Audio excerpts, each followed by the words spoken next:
सभी लोग डबल रोटी के नाम को सुने होंगे और डबल रोटी खाए भी होंगे। बट आपको ये जानना है कि डबल रोटी सबसे अधिक कहाँ पे बेची जाती है और कहाँ के लोग सबसे अधिक डबल रोटी को पसंद करते हैं। हम बात कर रहे हैं गोवा की। गोवा एक ऐसा जगह है जहाँ पे डबल रोटी बनाने वाले के पीछे एक बड़ी सी कहानी है। और ये कहानी ये है कि पुर्तगाल के लोग जब वहाँ पे आए तो उन्हें डबल रोटी खाने का बहुत ही शौक था और वो डबल रोटी बनाना शुरू किए और अपने भी खाते और लोगों को भी खिलाते, कि डिस्ट्रीब्यूट करते, सेलिंग करते। जैसे भी हो, डबल रोटी का वहाँ प्रचलन हो गया और धीरे धीरे ऐसा हुआ कि पुर्तगाली तो चले गए, कुछ दब बचे रहे, लेकिन अधिक से अधिक पुर्तगाली वहाँ से चले गए, लेकिन उनकी यादें वहाँ पे बची रह गई। और जो लोग खाने के शौकीन हो चुके थे वे लोग भी डबल रोटी खाने के आदी बन गए और लगातार खाते रहे। अब ये जानना है कि क्या वह डबल रोटी बनाने वाले लोग वहाँ पे अभी मौजूद हैं या नहीं।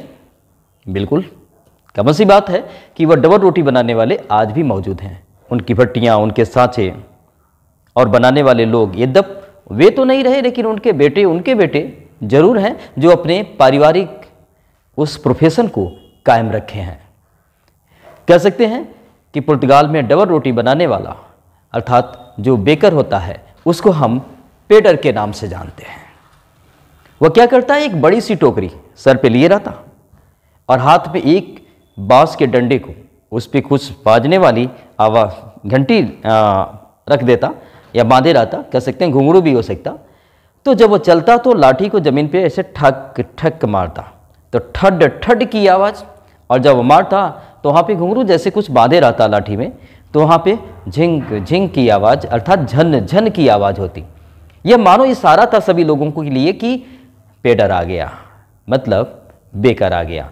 और सवेरे के समय वह एक किनारे से वह लोगों को डबल रोटी देते जाता और फिर शाम के समय कलेक्शन करते हुए वापस आता। यद्यप कुछ कलेक्शन तो ऑलरेडी प्रतिदिन हो जाता, कुछ वीकली होता होगा, कुछ मंथली होता होगा, जैसा वहाँ सेटलमेंट कर चुका होगा। सवेरे के समय जब वह निकलता तो बच्चे भी खास करके उसको देखने के लिए उत्सुक होते, इसलिए क्योंकि बच्चों को डबल रोटी के ऊपर बने छल्ले ज़्यादा पसंद थे। यद्यप डबल रोटी तो परिवार के लोग खाते, लेकिन बच्चों को ज़्यादा से ज़्यादा डबल रोटी से ज़्यादा छल्ले पसंद होते। कह सकते हैं बच्चों को छल्ले पसंद होते और इसीलिए वह दौड़ते, क्योंकि अपने चॉइस के अनुसार वह डबल रोटी की डिमांड करते, किस पे कौन से छल्ले। यहाँ पे जो नरेटर ये कहना चाहता है कि हमारे घर जो डबल रोटी है वो तो हमारे घर की नौकरानियाँ ले जाती, लेकिन खासकर छल्ले हम लोग चॉइस करते हैं। जब डबल रोटी बेचने वाला वो बेकर अपने टोकरी को उठा करके उस बांस के डंडे पर ऊपर ही रखता ताकि बच्चे उसको टच न करने पाए, वो शरारती बच्चे होते हैं, कुछ लेकर भागी जाएंगे, इसलिए थोड़ा ऊपर रखता, डंडे पर रखता और डंडे पर रख करके उन्हें आसानी से देता, फिर वहाँ से आसानी से सर पर भी रख लेता। यह करना उसके लिए बहुत ईजी था, इसीलिए ऐसा प्रोसेस उसने क्या किया था, बनाया था। लेकिन बच्चे भी कम नॉटी नहीं थे, वे अगल बगल कहीं बेंच होता उस पर भी चढ़ करके झांकने लगते या मुंडेर पे चढ़ करके वहाँ से भी झांकने लगते। मतलब कुल मिलाकर वो देखना चाहते कि आखिरकार बास्केट में क्या है। बच्चों की हैबिट भी होती है, खासकर वह उन चीज़ों को देखना, जांचना, परखना और कुछ स्पेशल उनके जैसा है कि नहीं है, ये देखने की सबसे बड़ी जिज्ञासा होती है उनके अंदर।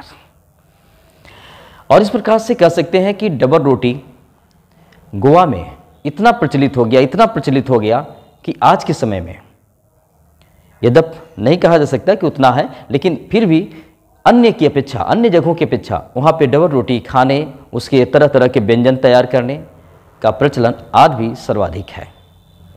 जब वह बेकर गलियारे से होकर गुजरता, घर घर से होकर के गुजरता, डबल रोटी देते वक्त जाता, तो उसकी इतनी सिविलाइजेशन जरूर थी कि वह उस घर की लेडी को गुड मॉर्निंग बोलता जाता। और बच्चों के लिए कह सकते हैं कि वह फ्रेंडली बिहेव करता, एज ए गाइड बिहेव करता, मतलब जहाँ पे ज़रूरत होता उन्हें सजेशन भी दे जाता। तो बच्चे भी खास करके उस पेडर के साथ बहुत ही फ्रेंडली रहा करते। लेकिन जब भी वो अपनी टोकरी उतारता थोड़ा सा दूर करता, क्योंकि बच्चों की शरारत का कोई गारंटी नहीं है किस वक्त क्या शरारत कर दें।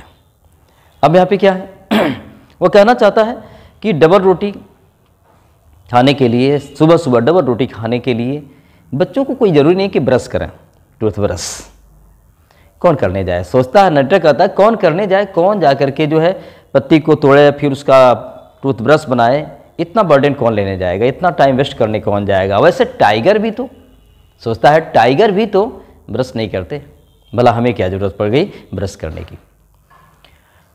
गोवा में जब बहुत ही कह सकते हैं कि पार्टी होती या कोई भी मैरिज पार्टी होती या किसी प्रकार का सेलिब्रेशन होता, तो ऐसे समय पे भी डबल रोटी से बहुत तरह के व्यंजन तैयार किए जाते हैं। कह सकते हैं कि वहाँ पे एक मीठी रोटी होती, विशेष प्रकार की एक मीठी रोटी होती जिसको बोल के नाम से जाना जाता, और वह बोल हर एक फेस्टिवल में होना आवश्यक था। उसके बिना ऐसा माना जाता है कि पूरा फेस्टिवल का जो रंगत है वह बेकार है। और वहाँ पे कह सकते हैं कि खास करके शादी के व्यंजनों में वहाँ पे बोलेंगस और केक से भी बहुत सारी व्यंजन तैयार किए जाते हैं। और जो वहाँ की माँ अपने बेटी की एंगेजमेंट में खास करके उन ब्रेड के सहारे वह सैंडविच भी तैयार करती, ये भी एक प्रकार का व्यंजन था। क्रिसमस इत्यादि के अवसर पे भी बहुत सारे व्यंजन तैयार किए जाते हैं। और कहा जाए कि बेकर जो था ना, एक खास किस्म का पोशाक पहनता था, एक लंबा सा फ्रॉक होता जो घुटने तक आता, वन पीस होता, और उसको जो है हम स्पेशली कबाई के नाम से जानते हैं। उसका नाम कबाई था, अर्थात ड्रेस का नाम कबाई था। लेकिन एक बात थी कि बेकर जो थे वो अपने परिवार में बहुत ही संपन्न थे, खाते पीते परिवार के थे, कह सकते हैं मोटे तगड़े थे, हेल्दी थे, उनके नौकर भी हेल्दी थे। उनका अक्सर देखा जाए तो तोंद हल्का सा निकला रहता था। और वहाँ पर अभी भी बात है कि जो थोड़ा सा मोटा है, तोंद निकला हुआ है, और वहाँ पे हाफ पैंट पहनता जो कि घुटने से थोड़ा सा नीचे जाता, तो सब लोग उसका कमेंट कर देते हैं कि लगता है बेकर है, क्योंकि अक्सर वहाँ पे बेकरों का पोशाक वैसा ही हुआ करता है। लेकिन जो भी हो, बेकर की जो लाइफ थी वहाँ पे बहुत ही हैप्पी लाइफ थी। खाते पीते परिवार के थे, संपन्न थे, सेटिस्फाइड थे, उन्हें लगता कि हमें किसी चीज़ की कोई कमी नहीं है। यद्यपि यह उस समय की बात है जब दुनिया में इतना भाग दौड़ नहीं था। वे एक सरल और सादा जीवन व्यतीत करते थे, शांत जीवन व्यतीत करते थे। उनके लिए खाना और आनंदित पूर्वक रहना और थोड़ा सा जीवन का आवश्यकता की पूर्ति हेतु अपने जीवन में कमाई कर लेना इनफ था। वे बहुत लंबे बैंक बैलेंस, बहुत अधिक धन संपत्ति जुटाने इत्यादि की ललक नहीं थी, कह सकते हैं कि हवस नहीं थी, जैसा कि आज के लोगों के अंदर है। तो ये लेसन ये सिखलाता है कि हमें अपने जीवन में संतुष्ट रहना चाहिए, और संतुष्टि के साथ यदि हम कोई कार्य करते हैं तो हम जीवन में सदा प्रसन्न रहेंगे और सदा स्वस्थ रहेंगे। अगर हमारे अंदर संतुष्टि नहीं है, सिर्फ लालच बस हम भागे फिर रहे हैं, तो श्योर ना तो हमारे पास स्वास्थ्य रहेगा और ना ही हमारे पास संतुष्टि रहेगी, ना ही शांति रहेगी। तो फिर जीवन का अस्तित्व ही क्या रह जाएगा। केवल धन दौलत वो तो कह सकते हैं कि हमारे जीवन की आवश्यकता की पूर्ति के लिए ज़रूरी है, लेकिन इतना भी नहीं कि हम अपना स्वास्थ्य, अपना सुख चैन, अपनी प्रसन्नता उसी के पीछे गंवा दें। ये लेसन ग्लिम्स ऑफ इंडिया का एक पार्ट है। भारत की एक झलक में ही दिखलाया जाता है कि भारत किस प्रकार से अपने ग्रेट व्यू को लिए हुए था, और आज भारत की रूपरंग कुछ बदली सी नज़र आ रही है। इस लेसन के थ्रू आप इसमें मेन जो बात है ये है कि बेकर जो थे खास करके पुर्तगाल से रिलेटेड थे, और बेकरों को पेडर के नाम से जाना जाता था। बेकर सुबह के समय आता और अपने ब्रेड को घर घर देते हुए जाता, बाद में कलेक्शन करने आता, तो सुबह के समय लेडीज़ को गुड मॉर्निंग बोलता। और उसकी खास बात यह थी कि जो छोटे छोटे बच्चे थे उनके लिए फ्रेंड, गाइड ये सब हुआ करता। मीठी रोटी होती उसको हम बोल के नाम से जानते, और उससे जो ड्रेस पहनता वन पीस लॉन्ग, तो उसको हम कबाई के नाम से जानते हैं। और विभिन्न उत्सवों पे खास करके जो वहाँ पे व्यंजन तैयार किए जाते ब्रेड से, वह बोल और बोलिंगस होते जो केक से तैयार किए जाते थे। ये इस लेसन के मेन पार्ट्स हैं। इसको डिटेल पढ़ने के लिए, लाइन टू लाइन एक्सप्लेन करने के लिए नेक्स्ट वीडियो को देख सकते हैं।